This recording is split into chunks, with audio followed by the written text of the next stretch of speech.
o Grupo Espírita Amadeu Ferretti apresenta o estudo sobre o Evangelho segundo o Espiritismo.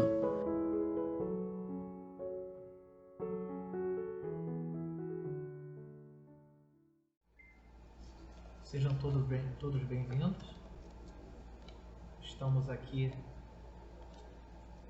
com a tarefa de conversar um pouquinho sobre o capítulo 10 do Evangelho, itens 7 e 8.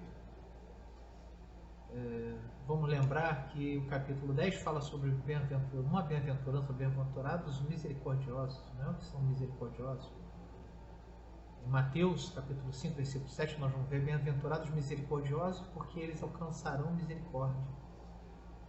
Então, remete a uma das bem-aventuranças, quando Jesus falava bem-aventurados, podemos trocar o significado disso por felizes, felizes os misericordiosos, felizes os que sofrem, que choram, que buscam justiça, enfim, nós temos uma série de virtudes a alcançar e as recompensas em cima dessas virtudes, Quando ele diz que felizes serão os mansos, felizes os pobres em espírito, e aí nós vamos ver as recompensas, daqueles que alcançarem tais virtudes, verão a Deus, herdarão a terra, serão consolados, saciados. Então é um capítulo, não estamos esticando ele, porque é só um leve apontamento, mas é um capítulo que nos conforta. Jesus nos faz promessas futuras de felicidade. Mas para isso depende do nosso esforço, do nosso aprimoramento. E esse capítulo 10, ele vem falar basicamente sobre o perdão. Os vários itens, Perdoai para que Deus vos perdoe, reconciliação com os adversários, sacrifício mais agradável a Deus, que é o nosso tópico, não julgueis para não serem julgados, e vai. Um capítulo inteiro fala sobre misericórdia, fala sobre o perdão. Então vamos entrar no texto, que remete ao nosso estudo. Item 7 diz assim: se, portanto, quando fordes depor vossa oferenda no altar, vos lembrardes de que o vosso irmão tem qualquer coisa contra vós, deixai a vossa dádiva junto ao altar, e diante reconciliar-vos com o vosso irmão. Depois, então, voltai a oferecê-la. Está em Mateus, capítulo 5, versículo 23 e 24. Desde nossas primeiras experiências evolutivas, primitivas, nós temos a ideia da divindade que precisa ser acalmada, abrandada em sua fúria. Lá atrás, os relâmpagos e trovões, que eram vistos como deuses, e um dia que a natureza estivesse em fúria, o homem sacrificava algo de valoroso, no seu ponto de vista, a princípio sempre material, dando um objeto, um alimento, uma comida, um animal, ou mesmo uma vida humana, era sacrificado para acalmar essa fúria. Com o passar do tempo, com o passar dos anos, a inteligência se aprimorou um pouco mais, a humanidade aprendeu a cultivar o solo, modificando aquela condição de nômades, mudávamos de um ponto para o outro, sugávamos todos os recursos que ali possuíamos, mudávamos e aí, por aí ia. Nós passamos a plantar, cultivar o solo e fixar moradia em determinado local, criando, desenvolvendo assim as primeiras colônias, as primeiras vilas. E a inteligência um pouco mais aprimorada, passamos não só a oferecer sacrifícios para abrandar a pseudo-fúria divina, mas como forma de troca. Nós tínhamos uma colheita que não havia sido das melhores, né?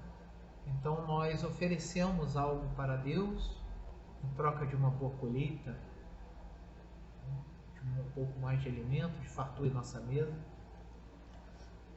Começamos a desenvolver religiões politeístas, né? Onde nós tínhamos vários deuses em diversas áreas do ponto do mundo, várias religiões diferentes, mas politeístas. E nós começamos a fazer, né? Continuamos na realidade a fazer sacrifícios humanos a esses deuses, agora também com o objetivo de conquista de poder, né? Eu lhe sacrifico, Senhor, algo de muito precioso, e eu preciso ser o rei dessa tribo, preciso ter força, ter mais força que os demais, ter mais inteligência que os demais, e fazemos esse tipo de troca. Os tempos passaram, nós tivemos Moisés e sua tarefa de implantar o monoteísmo, né? A ideia do Deus único, mas ainda assim continuamos com os sacrifícios, com as trocas, que não deixam de ser trocas, tentativas de agradar a Deus com elementos materiais. Olha como nós somos muitas das vezes infantis demais, quando lemos os textos que dizem que Deus nos fez a sua imagem e semelhança, nós invertemos os papéis e fazemos ao contrário, criamos Deus em a nossa imagem e semelhança, de um homem ainda grosseiro, materialista, que somos nós, como se Deus tivesse a necessidade de elementos materiais para se agradar ou se acalmar, aquele Deus impiedoso. Então eram sacrificados animais, e nós vamos ver a época de Jesus, as ofertas no templo dos animais, e era muito rigorosa, né? A pomba que era ofertada não podia ter uma mancha aqui sequer, tinha que ser completamente branca, não poderia ter nenhum tipo de imperfeição, e muitas das vezes levávamos o animal para o holocausto sem nenhum tipo de imperfeição, sem nenhum tipo de sujidade, quando nós por dentro estávamos lameados, sujos, podres, né? Com os nossos erros, os nossos pecados, digamos assim. Mas trazemos essa ideia inconsciente lá de trás. Passaram-se os anos, os séculos, nós tivemos a Idade Média, nós tivemos os gasofiláceos, né? Nós tínhamos as ofertas materiais, nós tivemos as indulgências, né? Venda das indulgências. Inclusive Martinho Lutero se levanta fazendo a reforma protestante por causa disso. Os gasofiláceos, né? Aqueles cofres gigantescos, feitos muitas das vezes em elementos metálicos, justamente para que as moedas, ao serem depositadas, fizessem o maior ruído, o maior estrondo possível, para mostrar aquele que ali estava doando. Existiam disputas para ver quem colocava mais moedas e fazia mais barulho. Inclusive na época tinha os memes também da época, existiam já os memes, né? Existia um meme que dizia assim, olha: assim que uma moeda tilinta no cofre, uma alma sai do purgatório. Então a coisa ficou feia, escancarada a esse nível, né? E aí Martinho Lutero fez a reforma protestante e acabou, depois de um tempo, se perdendo, pelo menos parcialmente, a essência. Nós vamos ver muitas crenças religiosas ainda, mas olha, deixando bem claro, nós estamos falando das crenças religiosas, estamos falando das pessoas que lá estão, somos nós ainda imperfeitos, com a ideia, com a inconcebível ideia de comprar Deus, de trocar, de barganhar, né, com a divindade. Mas nós vamos ver nas crenças, de alguma forma, tentando barganhar, tentando trocar, tentando conquistar coisas através de doações a Deus. Mas não são só eles, não, somos nós. Será que nós, espíritas, de alguma forma, também não tentamos comprar Deus? Comprar nossa saída para o paraíso, para o nosso lar, não importa o nome que venhamos a dar? Sabemos que Deus não precisa de moeda, já evoluímos o pensamento, pelo menos nesse respeito, oferecemos aos necessitados, né? De forma em que Deus, os irmãos de jornada possam ver, né? Seria falsa caridade, né? Parece que mudamos pouco. Claro que a gente evolui a cada passo, mas mudamos ainda muito pouco. Muito caminho ainda temos que percorrer. Mas basta que contemos alguém que esse mérito já se encerra, mas também isso é para outro capítulo. A pergunta é: viemos uma vez a semana na casa espírita ou em qualquer casa religiosa fazer o nosso trabalho? E às vezes a semana toda escorregamos. Basta vir uma vez, uma hora por semana, para pagar o nosso passado de dívidas, de erros, de débitos? Quando Jesus fala para se reconciliar com o adversário, antes de entregar, né, a oferenda no altar, ele está falando de reconciliação, está falando de perdão, de viver em paz com a consciência. Nós sabemos que nós vivemos num mundo de provas e expiações. Por mais que hoje tenhamos uma conduta mais adequada, ou melhor um pouquinho, né? Um pouquinho melhor, não quer dizer que não tenhamos um passado delituoso, um passado de impiedade, de crimes cometidos. Então nossa consciência, ela, por mais que não pareça, ela é bem pesada. E as dores que vivenciamos no dia a dia é justamente o equilíbrio, o ressarcimento dessa consciência pesada. É o desejo nosso do ressarcimento. Muitas das vezes não pedimos, não imploramos para vivenciar tal experiência dolorosa. Claro, sempre com o intuito de aprendizado, para que possamos vivenciar e quitar nossa dívida e ficar em paz. Mas isso também nos liberta das perseguições implacáveis de nossos adversários do passado. Nós vamos ver os processos obsessivos que ocorrem continuamente. Quando Jesus vem nesse capítulo alertar sobre a necessidade de se reconciliar com o adversário, nós estaríamos meio que remediando, não remediando, mas impedindo que aconteçam processos obsessivos. Olha só, a gente não se reconcilia com o adversário, amanhã a animosidade continua, ao desencarnar ela vai embora? Não, continua. E nos perseguimos mutuamente, no plano espiritual, e às vezes um reencarna na frente, o outro continua a persegui-lo. Isso é um processo obsessivo, são os crimes que cometemos lá atrás. Não vamos olhar para o obsessor e pensar assim: nossa, é um ser maldoso, maligno, malvado. Não, é um irmão em jornada que talvez ainda não tenha aprendido a perdoar. Talvez o nosso crime lá atrás tenha sido maior do que o dele de nos perseguir hoje, tá? Mas o nosso papel, já que não nos reconciliamos lá atrás, é tentar se reconciliar hoje. Porque quando perdoamos aqueles que nos ofendem hoje, nós somos vistos por aqueles que nós ofendemos ontem. E nesse processo, talvez venhamos a tocá-los no coração e fazê-los pensar talvez assim: puxa vida, esse cara não é mais aquele do passado. Veja, ele sofreu lá algo injusto, injusto entre aspas, ninguém sofre injustiça nenhuma, o único injustiçado foi Jesus aqui no nosso planeta, com tudo que fizemos na crucificação e tudo mais. Mas aí o indivíduo olha e fala assim: puxa vida, ele foi injustiçado ali, olha, fizeram isso com ele, ele perdoou, fizeram isso aqui com ele, ele perdoou. Ele é um cara diferente, eu acho que eu vou seguir minha vida e vou deixá-lo para lá. Olha só, os benefícios do perdão. Entre muitos e muitos, poderíamos falar talvez o dia inteiro sobre os benefícios do perdão, indo do aspecto espiritual até o aspecto físico, biológico, saúde, enfim. Então é uma oportunidade de ressarcimento com a nossa consciência e de ressarcimento com os crimes cometidos lá atrás dos nossos irmãos. Mas como então? Já falamos muito dos nossos erros. Nós como devemos ou podemos fazer? Daqui para frente é o que importa, não é verdade? É o que mais nos importa. Os erros lá atrás servem de aprendizado. Mas é o dia de hoje que é o dia mais importante de nossas vidas. O que podemos fazer hoje para acertar e apagar um pouquinho dos crimes lá de trás e evitar que cometamos outros daqui para frente, né? Então, como podemos fazer agora da forma certa?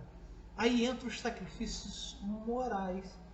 Porque o capítulo fala dos sacrifícios materiais, como se fossem os sacrifícios materiais que agradam a Deus. E quando os Espíritos vêm nos dizer, quando Jesus, na realidade, né, nos falou, os Espíritos vêm nos relembrar e dar uma linguagem mais moderna à coisa,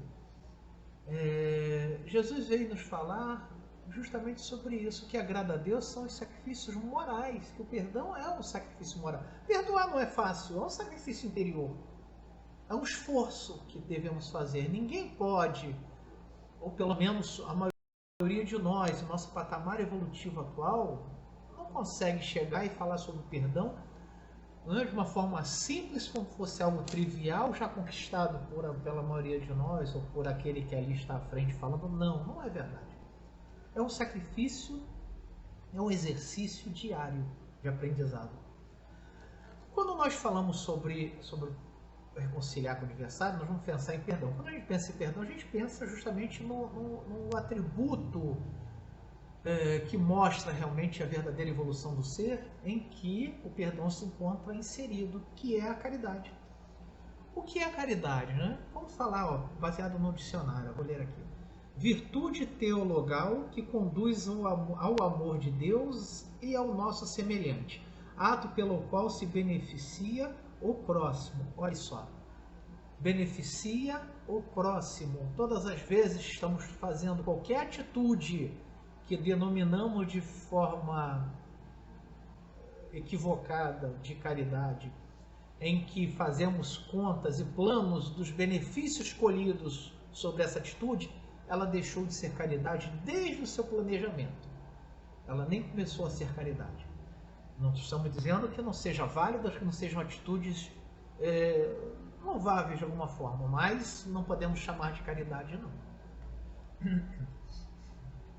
O Livro dos Espíritos, questão 886, diz assim: qual o verdadeiro sentido da palavra caridade, como entendia Jesus? A resposta, sabe qual é? Benevolência para com todos, indulgência para com a imperfeição dos outros e perdão das ofensas. Olha, para a gente chegar a dizer que é caridoso, nós temos que conquistar essas virtudes. Benevolência para com todos, quer dizer, ser bom para com todos. Aqueles que nos ofenderam, que nos fizeram males diversos, e olha que a maioria de nós, não vivenciou as experiências que aqueles que nos perseguem hoje talvez tenham vivenciado. Porque às vezes a gente fala de perdoar alguém que pisa em nosso pé ou que tropeça, esbarra em nós numa cadeira de um ônibus, e a gente fala assim: nossa, veja como eu sou caridoso, ele esbarrou em mim e eu não falei nada, olha como é que eu já estou perdoando. Não desejamos isso para ninguém, nem para nós mesmos, mas aqueles companheiros que tiveram, por exemplo, um indivíduo que entra em sua residência e que promove os mais terríveis atitudes, não nos cabem comentários mais profundos nesse sentido, e o indivíduo vê determinadas cenas que os marcam assim durante sabe-se lá quanto tempo, e aí o indivíduo encontrar com aquele que produziu todo aquele terror e perdoá-lo, olha, me atrevo a dizer que a esmagadora maioria de nós não teria condições ainda de perdoá-lo. Mas devemos? Claro, devemos sim. Jesus diz até mais do que perdoar, ele diz que devemos amar aos inimigos. Vamos chegar a isso mais à frente um pouquinho. Mas quando nós falamos em perdão, nós não conseguimos, quando falamos da caridade, a benevolência para com todos, indulgência, perdão, se não ainda, porque é só uma questão temporal, se ainda não alcançamos todas essas virtudes, alcançaremos um dia. Mas vamos dividir em degrauzinhos. O nosso patamar evolutivo, ele é construído em degraus, passo a passo. Não se sai de um ser simples e ignorante para a agilitude suprema numa única encarnação, num único degrau, num único salto. Então vamos desmembrar um pouquinho o perdão. O perdão, quando a gente falamos de caridade, justamente por isso, o perdão é um dos caracteres, mas não dá para se falar do perdão sem que esteja vinculado aos outros dois caracteres, porque perdoar é um ato de bondade, um ato de indulgência. Mas vamos lá. Dentro do nosso patamar, nossa dificuldade ainda muito grande, não só moral, mas como intelectual também, nós dividimos ou conseguimos enxergar o perdão em 4 estágios. Vou dividir o perdão, dentro de uma concepção muito pessoal, em 4 estágios. Primeiro perdão, tá? O primeiro estágio é aquele assim, eu perdoo, mas não quero cruzar com ele na rua. É o primeiro passo. Não desejar, né, ou não realizar um ato de vingança já constitui, né, uma vitória grandiosa para a maioria de nós. Não é o ideal, né, mas como se diz, é o que tem para hoje, é o que tem para o almoço.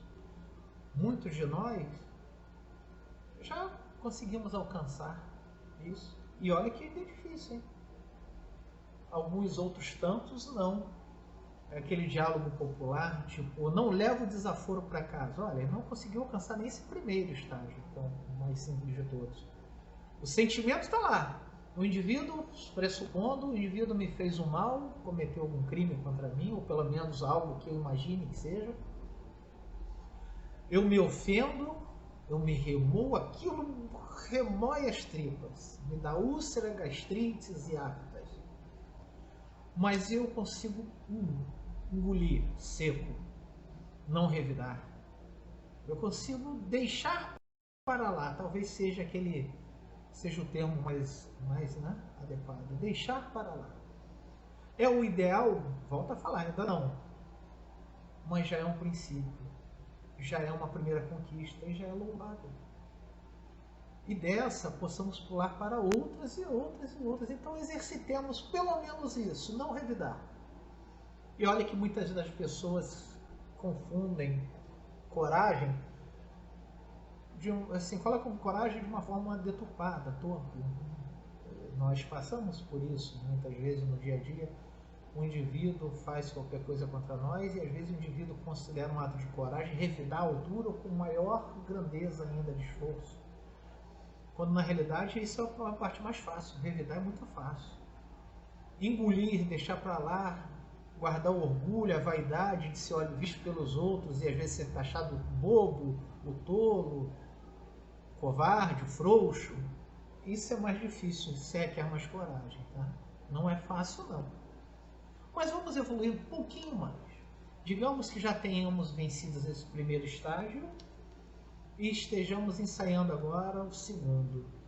O segundo seria assim: eu recebo ofensa, me ofendo inicialmente, engulo, vou digerindo e me esforçando para dissipar pouco a pouco.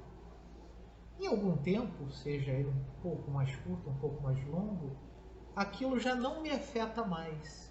Aquilo já não mexe com o meu interior, não mexe com meus sentimentos de forma pejorativa, de forma intensa, pelo menos. Existe até uma relativa harmonia em conviver próximo ao ofensor. Relativa harmonia, né? É o que a gente poderia dizer que conseguimos esquecer o mal cometido. Vamos deixar bem claro, tá? Quando a gente fala esquecer, não é esquecer do cérebro físico, não. Se a gente esquece algo aqui do cérebro físico, devemos puxar um médico. Devemos entender o que está acontecendo, é biológico, é um problema. Quando eu falo de esquecer, não é daqui, é do coração, é dos sentimentos. É não deixar que sentimentos nocivos tomem conta de nós. É não permitir que aquilo fique remoendo mais dentro de nós, porque aquilo nos aprisiona. Esses sentimentos, mesmo que não cheguemos a realizar uma vingança, uma desforra, mas quando ficamos remoendo, isso nos aprisiona ao ofensor. Existe uma cadeia de imantação fluídica que permanece às vezes por encarnações e encarnações até que isso se dissipe. É ruim, é nocivo, tanto física como espiritualmente. Então, assim, esse segundo estágio ainda não é o perfeito e está longe de ser o perfeito, mas é uma vitória extraordinária, falando pelo nosso patamar. Claro, pegarmos um espírito de ordem mais elevada, ele vai dizer que isso ainda não é nada, é só o início. Mas para nós já se constitui uma vitória extraordinária. Tá? Conseguir isso, e olha que a maioria de nós talvez ainda não consigamos. Talvez em coisas mais simples do dia a dia, mas em situações mais contundentes, não. A maioria de nós ainda não. Tá? Então, lembrando, quando falamos em esquecer, é esquecer fluidicamente, energeticamente, não criar cristalizações nocivas que permanecerão após o nosso desencarne. Um terceiro estágio já é um estágio que eu acho que já começa a denotar a grandeza espiritual do ser. É aquele estágio que não nos ofendemos diante dos ataques, diante das investidas daqueles que se consideram, porque também são ingênuos, ainda não perceberam que somos irmãos em jornada, que isso não adianta, não leva a lugar nenhum, mas já não sentimos rancor, o rancor já não nos invade, né? Já alcançamos relativa pureza de equilíbrio nos pensamentos e sentimentos. Né? A exemplo disso nós vamos ver Gandhi, né? Que perguntaram a Gandhi, isso é um fato que a gente narra sempre nos estudos, perguntaram a Gandhi, Gandhi, Jesus ensinou a perdoar 70 vezes 7, e você, quantas vezes perdoou? E Gandhi diz, nenhuma. Eu imagino, né, nossa visão imediata, o interlocutor ficou, como assim, Gandhi, tu nunca perdoou? E ele vem explicar, nunca perdoei porque eu nunca me senti ofendido por ninguém. Eu não tenho nada, nenhum resquício de mágoa de nenhum companheiro meu de jornada, então não tenho a quem perdoar. Olha que estágio, olha que estágio é esse que todos nós gostaríamos já de estarmos. Sabe quando a gente fala de Gandhi, quando a gente fala de Chico, por exemplo, perguntaram ao Chico, né? Chico, como é que eu faço para me ver livre, para afastar meu obsessor? E Chico diz assim, não, meu irmão, não devemos afastar nossos obsessores, devemos amá-los. Olha a grandeza desse ser. Chega a nos fazer uma pausa interna, né, para pensar e refletir sobre isso. Nós todos gostaríamos já de estar nesse patamar, mas o que diferencia nós deles é o esforço, a coragem, a perseverança. Mas um quarto estágio, vocês vão imaginar logo de quem falamos, né? Aquele que é injustiçado, e olha, injustiçado só tivemos um, que sofre ofensa, que sofre agressão, além de não se ofender com aqueles que o ofendem, além de não se ofender, não se magoar, não promover nenhum tipo de sentimento ruim contra aquele indivíduo, ao contrário, além de perdoá-lo instantaneamente, ainda o ama de tal forma que vai ao seu encontro para retirá-lo do lodo que se encontra, porque aquele que ofende vive no mar de lamas e gostaria de ver outros com ele também. Então o indivíduo, além de não se ofender, ainda ama de tal ponto que vai lá, depois de sofrer agressão, ainda vai lá em auxílio do agressor. Nós só temos um exemplo para falar, né, para citar desse quarto estágio, que seria Jesus. Mas aí é Jesus, nós não alcançamos isso. Alcançamos sim, ele disse que faremos tudo o que ele fez e mais, mostrando que o seu processo evolutivo ainda está em andamento, é interminável. Por que não? Arrogância seria imaginarmos ou tentarmos fazer qualquer tipo de comparação nossa com ele, tentar fazer qualquer tipo de comparativo. Ainda estamos distantes, anos-luz, mas alcançaremos com o nosso esforço, nosso sacrifício pessoal e íntimo. E a felicidade nos aguarda, meus irmãos. E Jesus vem nos dizer, através das anotações de Mateus, vamos ler aqui, capítulo 5, de 25 e 26, diz assim, conserta-se sem demora com teu adversário enquanto estás a caminho com ele, para que não suceda que ele te entregue ao juiz e que o juiz te entregue ao ministro e seja mandado para a cadeia. Em verdade vos digo que não sairás de lá enquanto não pagares o último centil. Quer dizer, nós só sairemos dessa condição de mundo de provas e expiações quando tivermos limpado nossa consciência. Tá?